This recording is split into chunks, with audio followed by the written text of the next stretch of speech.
Captain Jake Morrison stood on the bridge of the horizon's edge and watched the stars through the wide viewing window. He had been traveling through space for 15 years, but the sight still made him feel small and amazed. The ship moved quietly, through the dark between stars, carrying 300 crew members toward the edge of known space.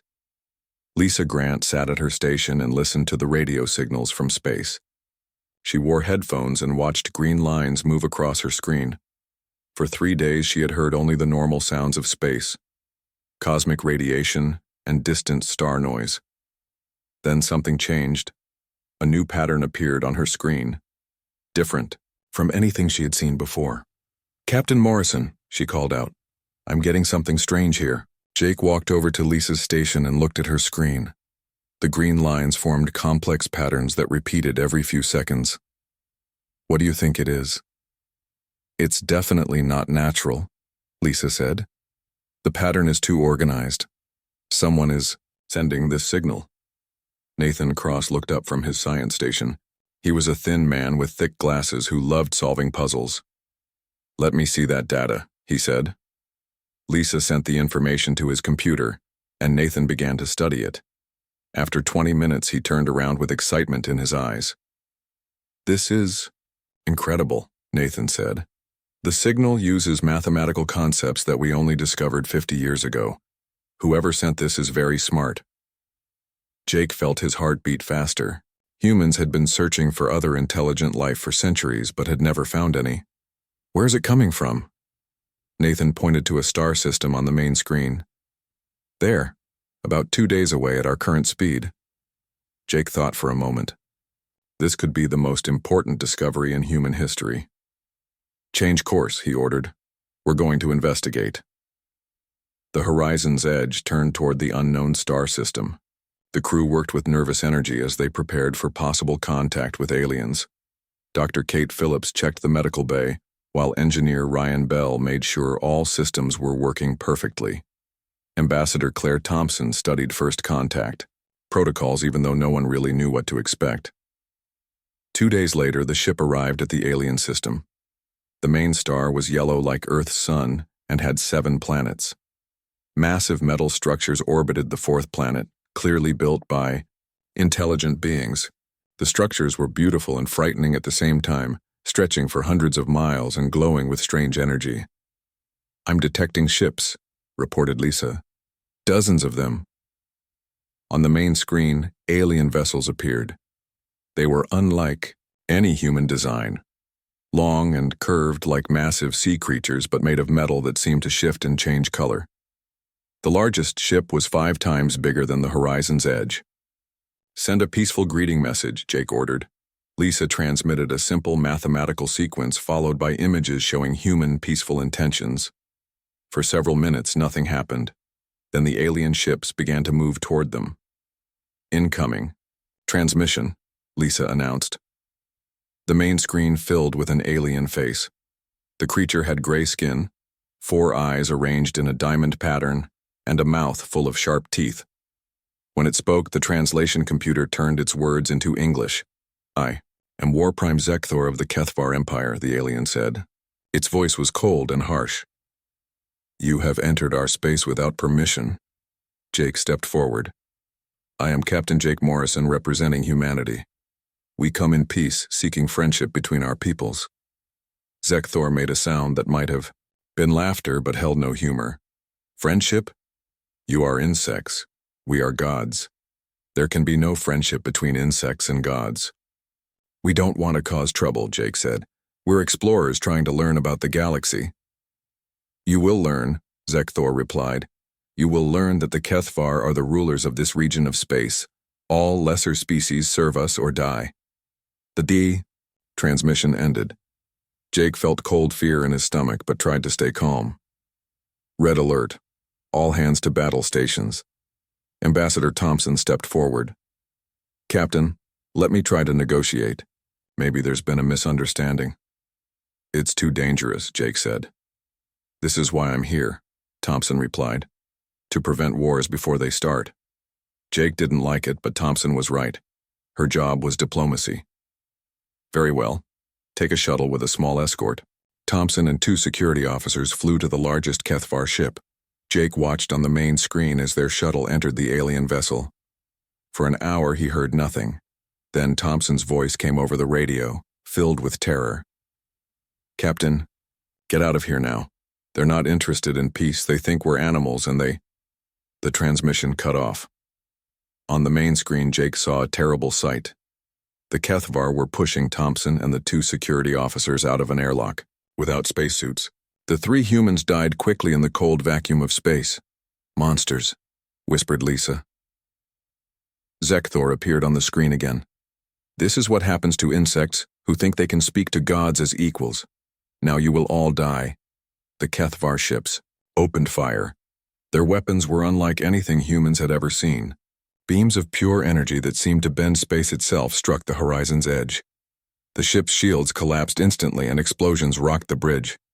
"Return fire," Jake ordered. Human weapons struck the alien ships but barely scratched their hulls. The HFY technology was far beyond anything humanity possessed. Another energy beam hit the ship and the lights went out. "We're losing life support," reported Ryan Bell over the emergency communication system. Jake made the hardest decision of his life.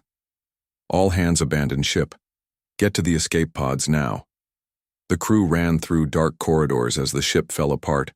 Around them, Jake stayed on the bridge until the last moment, making sure everyone else escaped first. Finally, he ran to his own escape pod as the horizon's edge exploded behind him. 50 escape pods scattered in different directions. Jake's pod contained Lisa, Nathan, Kate, and Ryan.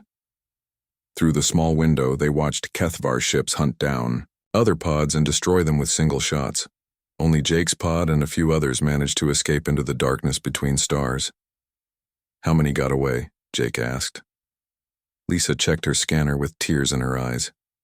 "Maybe 15 pods, less than 100 people out of 300. Jake stared at the stars and knew that everything had changed. Humanity was no longer alone in the universe, but that was not good news. Somewhere out there was a species with technology like magic, and the cruel desire to kill anything they considered beneath them. War was coming whether humans wanted it or not. The escape pod drifted through space for 6 days before a human patrol ship found them. Jake Morrison sat in the small medical bay of the rescue vessel and stared at his hands while Dr. Kate Phillips treated his injuries. The burns from the exploding bridge would heal, but the memory of watching his crew die would stay with him forever. "We need to warn Earth," Jake said to the patrol ship captain. "The HFY will come for us." Captain Roy Martinez nodded grimly. "We'll get you home fast." 3 days later, Jake stood in the command center of Luna Base facing Admiral Peter Hayes. The Admiral was a big man with gray hair who had fought in the colony wars 20 years ago. He listened to Jake's report with growing concern. "You're certain about their technology level?" Admiral Hayes asked. "Their weapons went through our shields like they weren't there," Jake replied. "Our best shots barely dented their hulls. They have some kind of energy manipulation that we don't understand." Grace Turner looked up from her computer terminal where she had been analyzing the sensor data from the horizon's edge. She was the best intelligence analyst in the fleet, and her face was pale with worry. "The energy signatures don't match anything in our databases," Grace said. "Whatever power source they're using, it's beyond our current science." Colonel Ben Parker stood near the star map studying the location of the HFY system. He was a career military man who had planned defenses for dozens of human colonies. "How long do we have?" "Hard to say," Jake answered. But they seemed confident that humans were just another weak species to be destroyed. "I don't think they're in any hurry." Admiral Hayes walked to the communications panel. "Get me President Taylor immediately." The president appeared on the main screen within minutes. Lucas Taylor was a calm man who rarely showed emotion, but Jake could see fear in his eyes as he listened to the report. "How many ships do they have?" the president asked. "We counted at least 50 in that one system," Jake said. But Zekthor talked like they controlled many star systems. President Taylor was quiet for a long moment. "Admiral Hayes, begin full military mobilization immediately. Colonel Parker, I want defense plans for Earth and all major colonies within 72 hours. 2 weeks later, the first HFY ships appeared at the edge of human space. The small, Mining colony on Kepler 442b sent out a distress call that lasted only 3 minutes before going silent. When human ships arrived to investigate, they found the colony completely destroyed, but in a strange way. The buildings had been taken apart piece by piece, and the colonists were gone. Dr. Emma Rodriguez sat in her laboratory on Titan studying the recordings from Kepler 442b. She was a xenobiologist who had spent her career wondering about alien life. Now she wished she had never asked those questions. They didn't just kill the colonists, Emma told her research team. They took them somewhere. Her assistant, Dr. Carl Murphy, looked at the data with confusion. Took them where? I don't know, but look at these energy readings, Emma said. There are transportation signatures all over the colony. They beamed the people somewhere else. 3 days later, another colony went silent, then another. Each time the pattern was the same. Buildings carefully dismantled and people vanished, without a trace. The Kethvar were not destroying human settlements like an army would. They were harvesting them like a farmer gathering crops. General Frank Miller assembled the largest human fleet ever created and met the Kethvar ships at the Vega system. Captain Alex Stone led the first attack wing in his battleship New York. He had fought pirates and rebels for 15 years and was considered one of humanity's best military commanders. The battle lasted 4 hours and was a complete disaster. Kethvar ships moved through space in impossible ways, appearing and disappearing like ghosts. Their energy weapons cut through human ships like scissors through paper. When it was over, 90% of the human fleet was destroyed and Captain Stone was dead. The few surviving ships limped back to Earth with terrible news. General Miller's own ship barely escaped, and he spent the entire journey in his quarters staring at casualty reports. 20,000 of humanity's best soldiers and spacemen were gone. Chief Analyst Miranda Cole studied the battle recordings in her office deep beneath Earth's surface. She had been analyzing enemy tactics for the military for 12 years, and had never seen anything like this. There has to be a pattern, Miranda said to herself as she watched the battle for the 100th time. She noticed that when Kethvar ships appeared and disappeared, there was always a brief moment where they seemed solid and vulnerable. The phase lasted less than a second, but it was there. Human weapons that hit during those moments actually caused damage, while shots at other times passed harmlessly through the alien hulls. Miranda called Admiral Hayes immediately. "Sir, I think I found something important." The Admiral arrived at her office within an hour along with Dr. Steve Murphy from the Weapons Research Division. Steve was a brilliant engineer who designed new military technology. "Show me," Admiral Hayes said. Miranda played the battle recording in slow motion and pointed to the screen. "Watch this Kethvar ship as it phases through that asteroid. Right there. See how it becomes solid for just an instant." Steve Murphy leaned forward and studied the image carefully. "It's like they can control their molecular density, but the transition takes energy and leaves them vulnerable." "Can we build weapons that exploit this?" Admiral Hayes asked. "Maybe," Steve said. "But we need more data and time to develop the technology." Time was something humanity did not have. Reports came in daily of more colonies going silent. The Kethvar were advancing toward Earth in a steady line, taking their time and harvesting every human settlement they found. President Taylor addressed the world from his bunker in Colorado. Cities were being evacuated as billions of people fled toward Earth's core systems. Chief of Staff Helen Wright stood behind the president, looking exhausted from coordinating the massive refugee movement. "My fellow humans," the president said, "we face the greatest threat in our species' history, but we will not surrender. We will not go quietly into the darkness. Every man, woman, and child who can fight will fight. Those who cannot fight will support those who do. We are humanity, and we do not yield." Jake Morrison watched the speech from the bridge of his new ship, the Defiant. Admiral Hayes had given him command of a small fleet to conduct guerrilla attacks against Kethvar supply lines. It was dangerous work, but Jake felt he owed it to his dead crew to keep fighting. Lisa Grant sat at the communication station, and Ryan Bell worked at the engineering console. Kate Phillips ran the medical bay.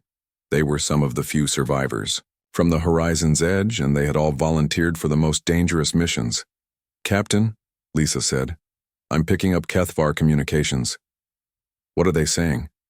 Lisa listened carefully as the translation computer worked. Something about preparing for the final harvest. They're talking about Earth. Jake felt cold fear in his stomach.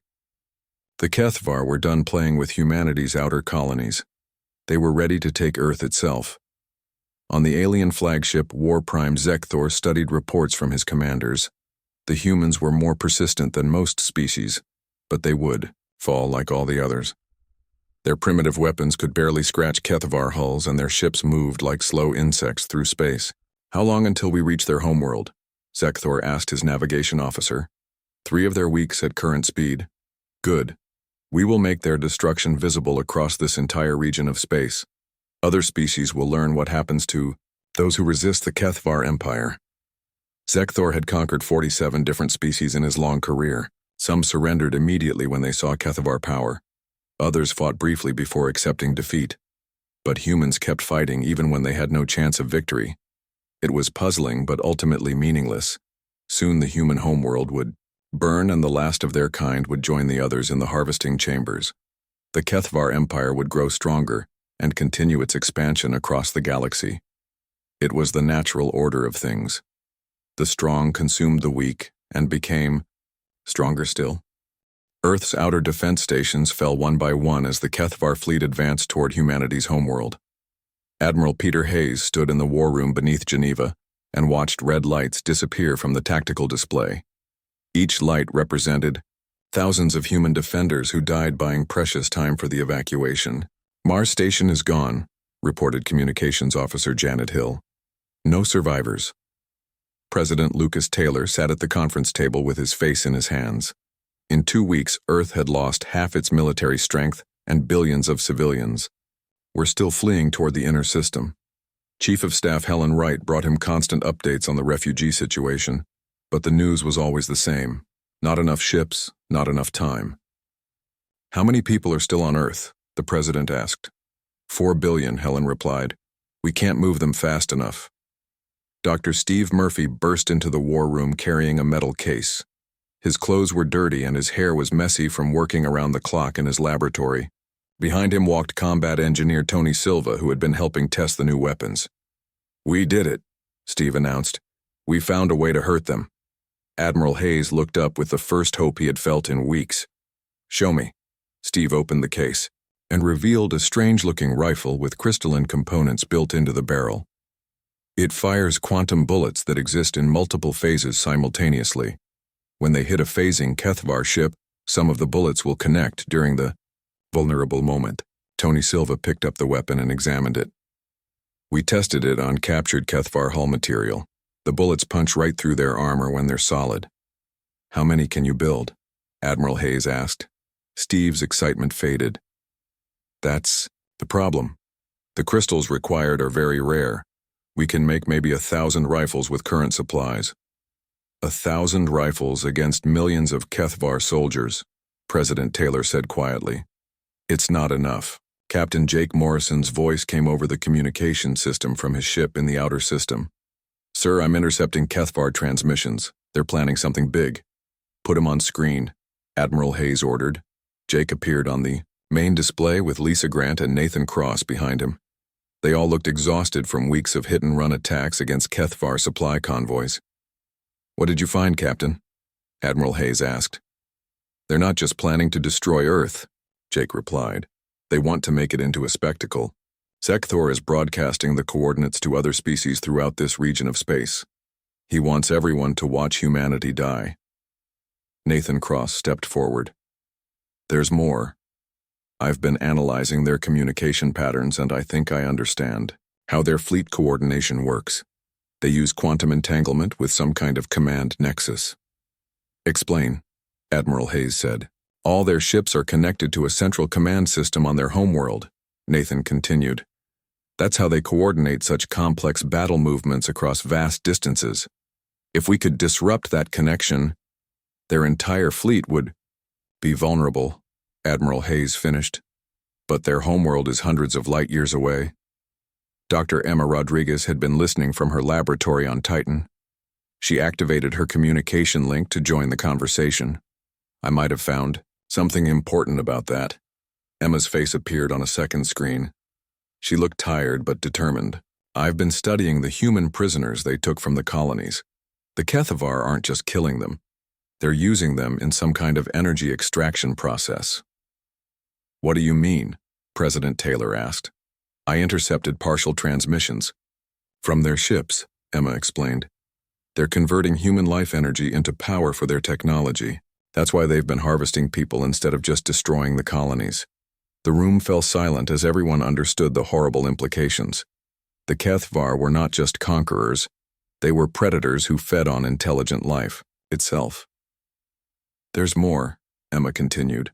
Based on the energy readings, I think they've been doing this for a very long time, probably to hundreds of different species. War Prime Zekthor stood in the command center of his flagship and watched the final preparations for Earth's destruction. His officers moved efficiently around the bridge, preparing weapons and coordinating with the fleet. In a few hours, the human homeworld would be reduced to radioactive dust. War Prime, his intelligence officer reported. We have detected small, human ships attempting to reach our homeworld. Zekthor made the sound that passed for laughter among his people. Desperate insects trying to sting the lion's den. Let them come. Our homeworld defenses will destroy them easily. The intelligence officer hesitated. Should we send additional ships to intercept them? No, Zekthor replied. I want other species watching this broadcast to see how completely we dominate these humans. Let them witness the futility of resisting the Kethavar Empire. On Earth, the final evacuation ships lifted off carrying the last refugees who could be saved.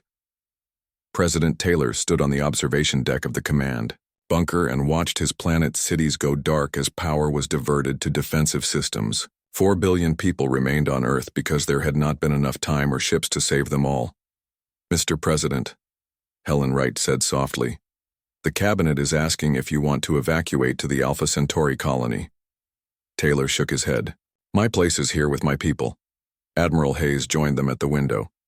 The fleet is in position. We'll make them pay for every mile. Dr. Steve Murphy and Tony Silva worked frantically in the weapons laboratory distributing the new quantum rifles to elite military units. The weapons were powerful, but there were so few of them. Against millions of Kethavar soldiers, they would be like raindrops in an ocean. It's not enough, Tony said as he handed out another rifle. Maybe not, Steve replied, but it's what we have. Captain Jake Morrison received new orders from Admiral Hayes as his small fleet raced toward the Kethavar homeworld. The mission was impossible. Penetrate the defenses of the most heavily guarded world in Kethavar space and destroy their quantum command nexus. You understand this is a suicide mission, Admiral Hayes said over the communication link. We understand, Jake replied. But if there's even a small chance of saving Earth, good luck, Captain. Humanity is counting on you. Jake looked around the bridge at his crew. Lisa Grant monitored enemy communications while Ryan Bell kept their engines running at maximum power. Kate Phillips prepared medical supplies for the battle ahead. They were flying toward almost certain death, but none of them showed fear. How long until we reach their system? Jake asked. 6 hours, Lisa replied. Sir, I'm detecting massive energy buildup from their fleet near Earth. I think they're preparing for the final attack. Jake nodded grimly.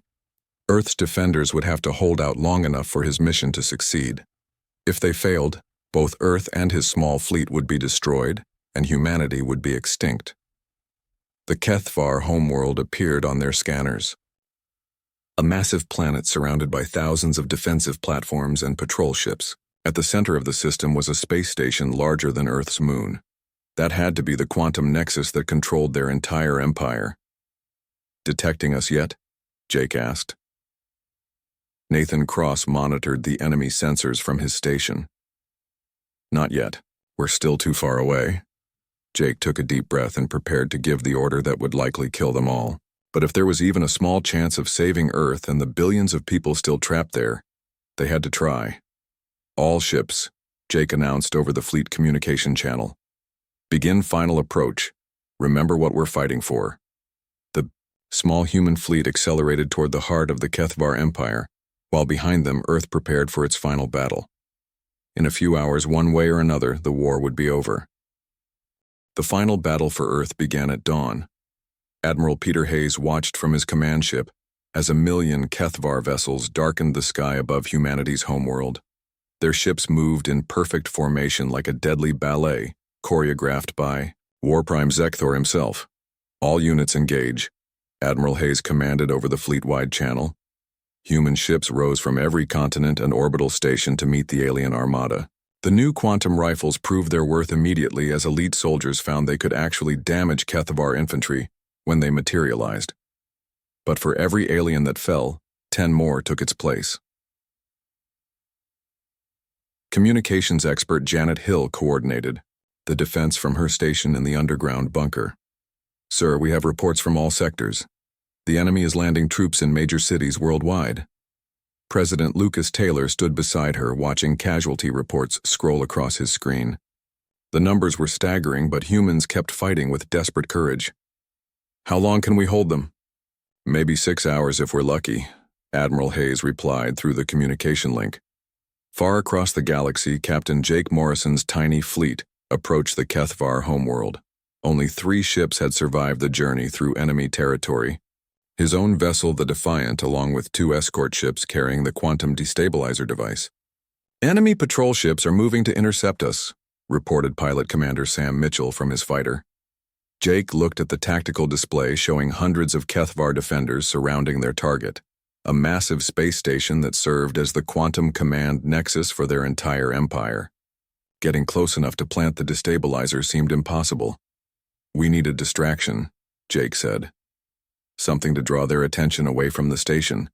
Demolitions expert Kyle Anderson spoke up from his position near the quantum destabilizer.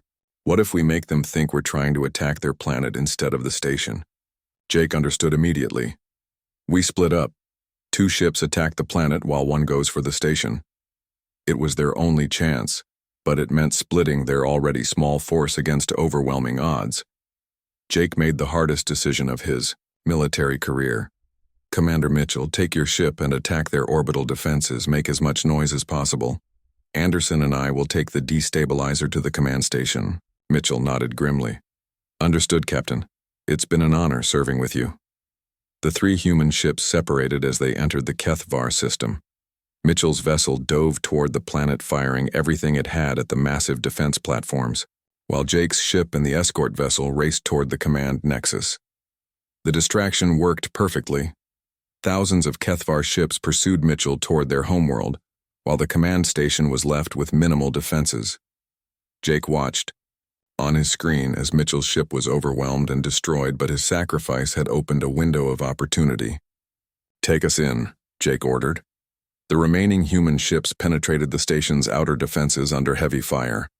Ryan Bell pushed the engines beyond their design limits, while Lisa Grant jammed enemy communications. The escort ship took a direct hit and exploded, but not before launching Anderson and his team toward the station in an assault pod. "We're not going to make it," Ryan reported as alien fighters closed in from all directions. Jake made another impossible decision. "Lisa, Ryan, Kate, get to the escape pods. I'm taking us in manually."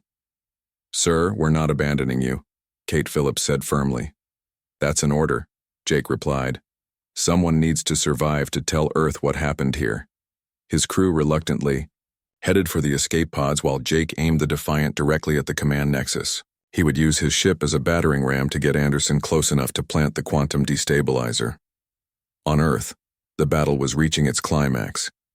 Human forces had been pushed back to their final defensive lines around major cities.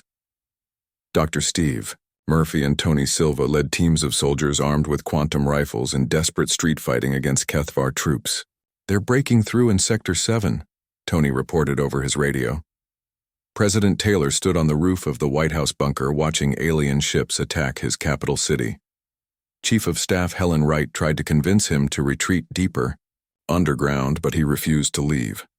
"If this is humanity's last day, I want to face it in the open," Taylor said. War Prime Zekthor observed the battle from his flagship with satisfaction. The humans were fighting harder than any species he had encountered, but the outcome was inevitable. Soon Earth would be just another harvested world, and the life energy of 4 billion humans would power Kethvar technology for centuries. War Prime, his communication officer reported. "We are receiving surrender offers from several human government officials." "Ignore them," Zekthor replied. "We will take what we need from their corpses." At that moment, alarms began sounding throughout the Kethvar fleet.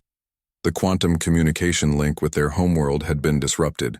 Ship captains found themselves unable to coordinate their attacks and began making tactical errors. "What is happening?" Zekthor demanded. "Unknown War Prime. We have lost contact with the command nexus." Jake Morrison's ship smashed through the outer hull of the command station and penetrated deep into its interior before finally coming to rest in a twisted mass of metal. Jake climbed out of the wreckage, bleeding from a dozen wounds but still alive. Anderson and his demolition team were already inside the station's core area where massive quantum computers controlled the Kethvar fleet. The quantum destabilizer was a device the size of a briefcase, but it contained enough concentrated energy to tear apart the fabric of space itself. "How long to plant the device?" Jake asked. 2 minutes, Anderson replied as Kethvar security forces poured into the chamber. Jake picked up a quantum rifle from one of the dead escort crew members and began firing at the advancing aliens. The new weapons were devastatingly effective in the close quarters of the station interior. 90 seconds, Anderson called out. More Kethvar soldiers arrived, and Jake found himself outnumbered 50-1. He fell back to the quantum computer core where Anderson worked frantically to install the destabilizer device. 60 seconds. Jake's rifle ran out of ammunition and he switched to his sidearm. The regular bullets barely scratched Kethvar armor, but he kept firing anyway. An energy blast caught him in the shoulder and spun him around.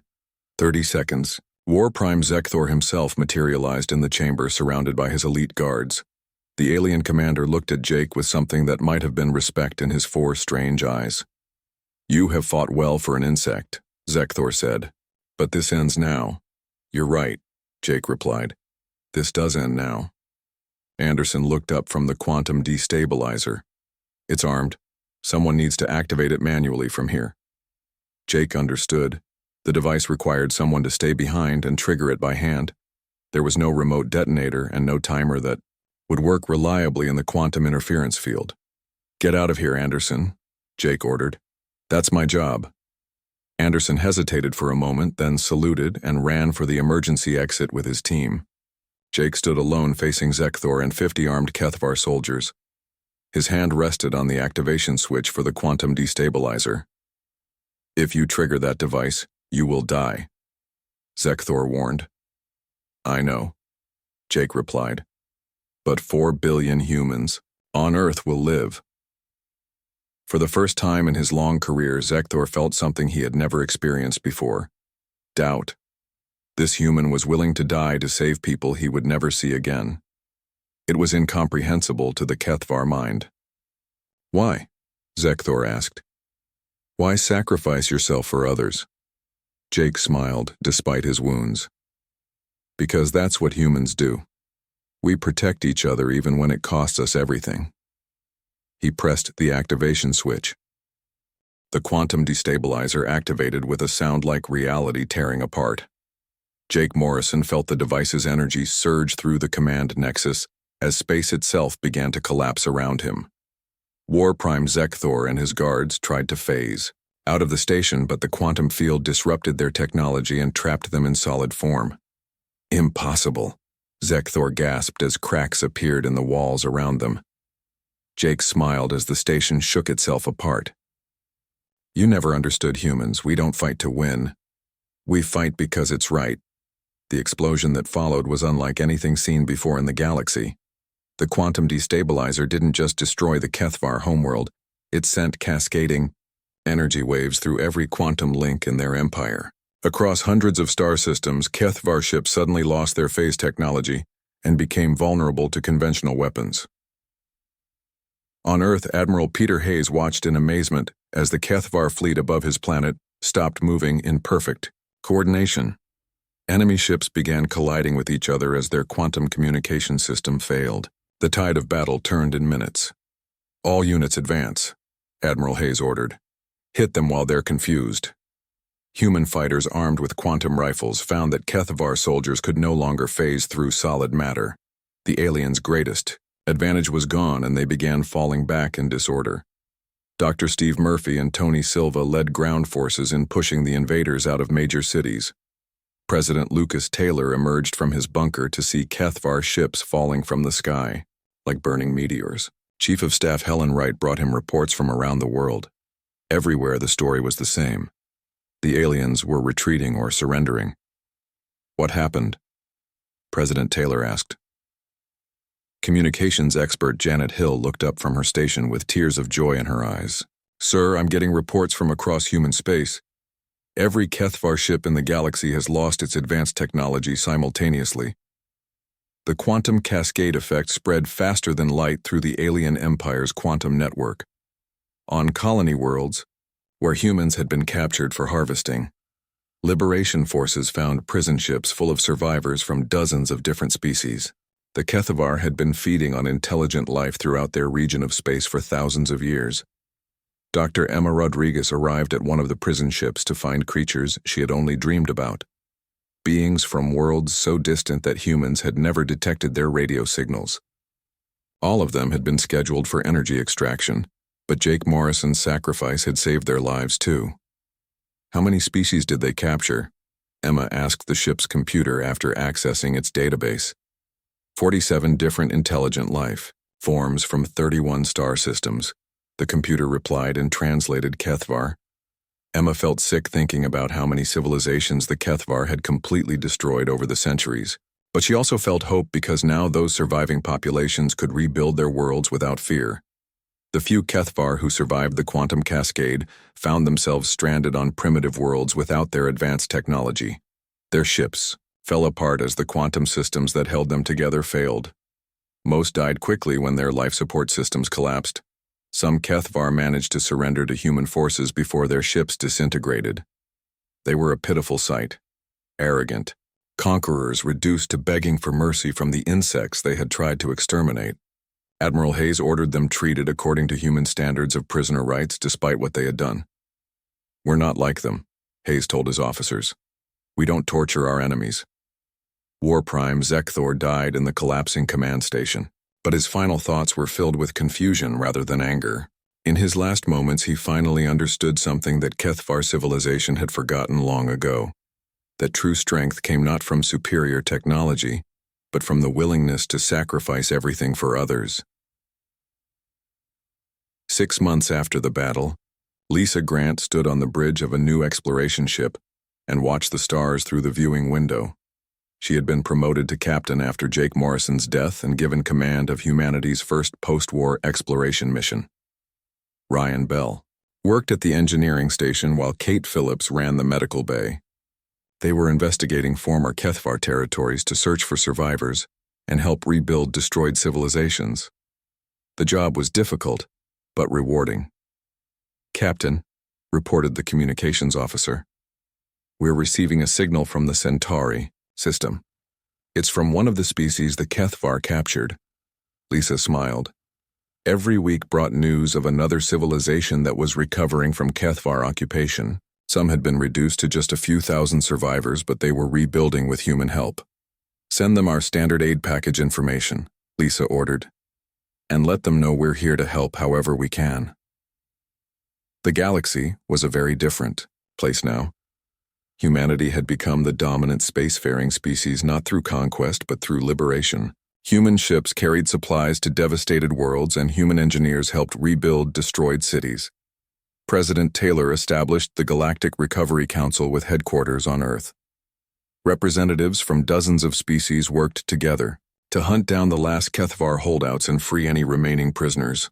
It was the largest peacekeeping effort in galactic history. Dr. Steve Murphy's quantum weapon technology was shared freely with all allied species. No one wanted another empire like the Kethvar to rise again. The weapons were designed specifically to disrupt phase technology and other advanced systems that might be used for oppression. Admiral Hayes retired from active military service and wrote a book about the war called The Last Stand.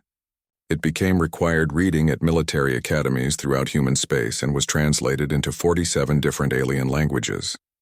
The lesson of the Kethvar War, Hayes wrote, is not that humans are the strongest species in the galaxy, It's that freedom is worth any sacrifice and that ordinary people can accomplish extraordinary things when they refuse to give up. On Earth, a monument was built to honor Jake Morrison and the crew of the Horizon's Edge. The inscription read simply, "They gave everything so that others might be free." Children from a dozen different species came to visit the memorial and learn about the humans who had saved the galaxy. The phrase "crossing humanity" entered common usage throughout known space. It meant challenging someone who would fight to the death rather than accept defeat. Diplomatic protocols warned against making that mistake. But humans preferred a different lesson from their victory over the Kethvar. In schools throughout human space, children learned that their greatest strength was not their weapons or their ships, but their refusal to abandon each other no matter how hopeless things seemed. Lisa Grant often thought about Jake Morrison during her long voyages between the stars. He had died believing that his sacrifice might save Earth, but he could never have imagined how much more his action had accomplished. The quantum destabilizer hadn't just freed humanity. It had liberated dozens of species and ended the longest reign of terror in galactic history. The universe was vast and full of wonders that humans were only beginning to discover. There would be new challenges and new threats in the years ahead. But humanity had learned something important about itself. During the dark days of the Kethvar invasion, they had learned that they would rather die fighting for freedom than live as slaves. They had learned that ordinary people could become heroes when the situation demanded it. Most importantly, they had learned that their greatest weapon was not any technology or tactic, but simply their refusal to surrender when others needed their help. The last species to cross humanity had indeed met total destruction. But from that, destruction had come something the galaxy had not seen in thousands of years. Hope for a future where the strong protected the weak instead of consuming them. It was a future worth fighting for, and humans would make sure it became reality.